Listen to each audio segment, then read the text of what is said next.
La maison civile du chef de l'État, en collaboration avec l'Union pour la démocratie et le progrès social UDPS, a organisé ce mardi 7 février 2023 une messe d'action de grâce en mémoire d'Étienne Tshisekedi Wamulumba dans la commune de Ntsele où est érigé le mausolée de celui qu'on appelle affectueusement le père de la démocratie.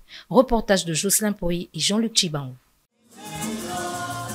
C'est à l'occasion de la 6e année de sa mort que la maison civile du chef de l'État a organisé en collaboration avec l'UDPS une cérémonie en mémoire du feu Étienne Tshisekedi Wamulumba. 4 points principaux à l'ordre du jour: les discours du chef de la maison civile du chef de l'État, la célébration eucharistique, les dépôts de gerbes de fleurs, enfin la visite du mausolée. Dans son discours d'introduction, Dr Bruno Miteyo Nyenge, chef de la maison civile du chef de l'État, a rappelé que Félix Tshisekedi poursuit les combats de son père. Le combat que poursuit le président de la République, son Excellence Félix Antoine Tshisekedi Tshilombo, digne fils et héritier politique du docteur Étienne Tshisekedi Wamulumba.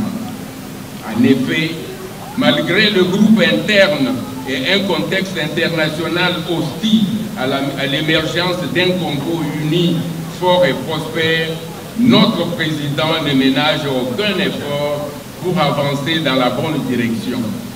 Pendant ces 4 années à la tête de notre pays, il a réussi notamment à déboulonner la dictature, à poser les bases de la vraie démocratie et du véritable progrès social, à sortir les milieux ruraux de la marginalisation institutionnelle, à redonner de la place au Congo dans les concerts des nations et à engager de remarquables succès diplomatiques.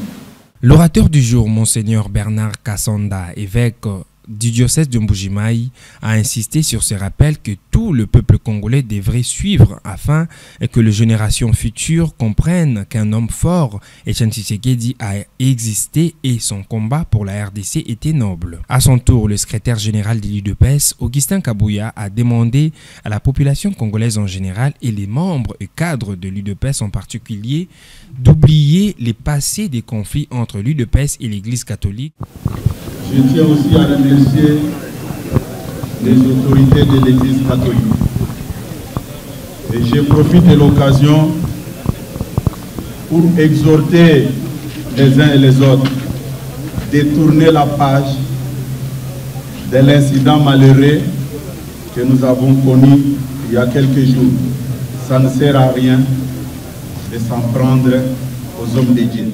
Dernier point du jour, le dépôt de gerbes de fleurs tour à tour par les présidents de l'Assemblée nationale, du Sénat, du Premier ministre Jean-Pierre Bemba, la famille d'Étienne Tshisekedi et plusieurs autres cadres membres du parti présidentiel, suivis de la signature dans les livres de condoléances. Notons que plusieurs autres autorités du pays, aux cadres membres de l'UDPS et la famille d'Étienne Tshisekedi ont assisté à cette cérémonie.